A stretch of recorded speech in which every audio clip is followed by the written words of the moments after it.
විනාඩි 5ක් මම ඔතන. ඉංග්‍රීසි වලින් කියමු.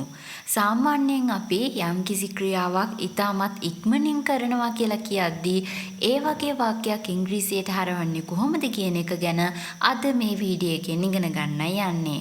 විනාඩි 2කින් මම රූම් එක අස් කරලා පෙන්නන්නම්. විනාඩි 5න් මම ඔයා ගාවට එන්නම්. තව විනාඩියකින් මම ඔයාට කෝල් එකක් දෙන්නම්. මෙන්න මේ වගේ වාක්‍ය ගැන තමයි අපි මේ කතා කරන්න යන්නේ. දැන් යම්කිසි ක්‍රියාවක් මේ වගේ ඉතාමත් ඉක්මනින් කරනවා කියලා කියද්දී අපි about to කියන යෙදුම තමයි ඒ අවස්ථාවේදී භාවිතා කරන්න ඕනේ. ගොඩක් අය මෙතනදී පටල ගන්න දෙයක් තමයි අපි යම්කිසි දෙයක් දැන් තව ටිකකින් කරනවා කියලා කියනවා නම් simple future භාවිතා කරලා ඔක කියන්න පුළුවන් කියලා අපි හිතනවා.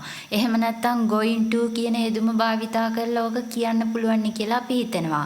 හැබැයි අපි පැහැදිලිව තේරුම් ගන්න ඕනේ ඊටමත් සුළු මොහොතකින් අපි යම්කිසි දෙයක් පටන් ගන්නවා නම් තව ටිකකින් යම්කිසි දෙයක් කරනවා නම් එතනදී ඒ ගැන කතා කරන්න අපි about to කියන යෙදුම විතරයි භාවිතා කරන්නේ. ඒ වගේම මේක භාවිතා කරන්න ක්‍රමවේදයක් තියෙනවා. ඔයා කතා කරන වාක්‍ය ඇතුලේ I කියන සබ්ජෙක්ට් එක තිබ්බොත් හැම වෙලේම am එක තමයි about to භාවිතා කරන්න ඕනේ. he she it කියන වචන තුනෙන් එකක් තිබ්බොත් is එක තමයි about to භාවිතා කරන්නේ. we you they කියන වචන තුනෙන් එකක් තිබ්බොත් සබ්ජෙක්ට් එක විදිහට are form එකත් එක්ක තමයි අපි about to කියන එක භාවිතා කරන්නේ. අපි මේක උදාහරණ වාක්‍ය ටිකක් එක්ක දැන් කතා කරමු. මගේ පළවෙනි උදාහරණය තමයි I am about to clean my room. මම මගේ කාමරය අස් කරන්නයි යන්නේ. තව ටිකකින් මම මගේ කාමරය අස් කරනවා. I am කියලා කියන්නේ මම. about to කියලා කියන්නේ මෙතනදී යම්කිසි දෙයක් කරන්න යනවා කියන අර්ථය. හැබැයි ටික වෙලාවකින් clean my room මගේ කාමරය පිරිසිදු කරන්න. දැන් හිතන්නකෝ අම්මා ඇවිල්ලා කියනවා දෙතුන් පාරක්ම කාමරය අස් කරගන්න, රූම් එක අස් කරගන්න කියලා. ඔයා කියනවා එතකොට හරි තව ටිකකින් මං අස් කරනවා කියලා. මෙන්න මේ අදහස තමයි අපි ඉස්මතු කරන්න උත්සාහ ගන්නෙ. ඊළඟට she is about to surprise him. ඇය යන්නේ ඔහුව දැන් සර්ප්‍රයිස් කරන්න. දැන් හිතන්න කවුරු හරි ගෑනු ළමයෙක් එයාගේ පිරිමි ළමයව සර්ප්‍රයිස් කරන්න උත්සාහ කරනවා.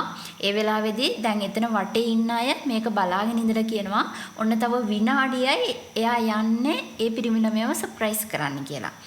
අන්න එතනදී තව චූටි වෙලාවකින් මේක සිද්ධ වෙන්නේ. එහෙනම් අපි about to කියන යෙදුම භාවිතා කරනවා. ඊළඟට they are about to come here. ඒගොල්ලෝ මෙහි එන්නයි යන්නේ. තව ටිකකින් ඒගොල්ලෝ මෙහි එනවා. හිතන්න නෑදෑයෝ පිරිසක් ඔයගොල්ලන්ගේ ගෙදරට එනවා කියලා කිව්වා. ඔයාගේ පුංචි දරු පැටියත් ස්පෝකන් ඉංග්‍රීසි වලට හුරු කරවන්න කැමතිද? දරුවා පුංචි කාලේ ඉඳලා මේ ඉංග්‍රීසි වලින් කතා කරනවා බලන්න කැමතිද?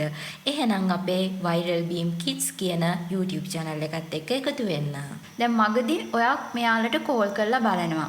එතකොට එයාලා කියනවා තව විනාඩි 5න් ඔතන කියලා. එතකොට අපි තව කාට හරි කියනවා එයාලා තව චුට්ටකින් එන්නයි යන්නේ කියලා. කොහොමද කියන්නේ they are about to come here. ඊළඟට we are about to hand over the report. අපි report එක බාර දෙන්නයි යන්නේ. තව චුට්ටකින් මේ වැඩේ කරනවා. අපි තව චුට්ටකින් මේ report එක බාර දෙන්නයි යන්නේ. Doctor is about to do this operation. Doctor මේ ඔපරේෂන් එක කරන්නයි යන්නේ. ඒ කියන්නේ තව ටිකකින් ડોක්ටර් මේ ඔපරේෂන් එක කරනවා. හොඳට මතක තියාගන්න මේ හැම අවස්ථාවකදීම මේ ක්‍රියාව තව ටිකකින් සුළු මොහොතකින් කරන්න පටන් ගන්න නිසා තමයි අපි about to කියන යෙදුම භාවිතා කරන්නේ. දැන් අපි චුට්ටක් බලමු going to කියන එකයි මේ about to කියන එකයි අතර තියෙන වෙනස මොකක්ද කියලා. දැන් ඇත්තටම මම මේ ගැන වෙනම පාඩමක් ඉදිරියේදී ඔයාලට කරන්නම්. මෙතනදී මම පුංචි පැහැදිලි කිරීමක් කරන්නම්. දැන් going to කියන එක අපි භාවිතා කරනවා යම් කිසි දෙයක් කරන්නයි යන්නේ කියන අර්ථය ඉස්මතු කරන්න.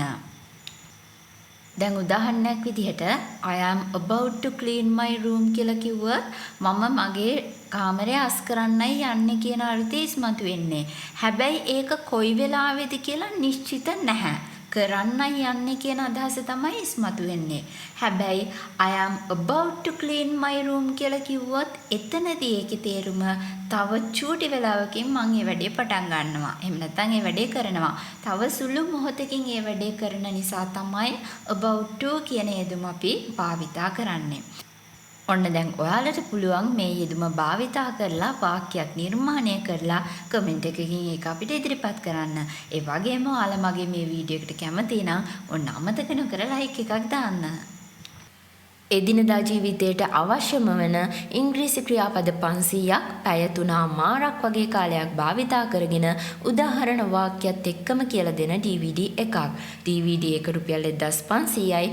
ඔබට මේට අදාළ පාඩම් ඩවුන්ලෝඩ් කර ගැනීමට අවශ්‍ය නම් රුපියල් 1100යි.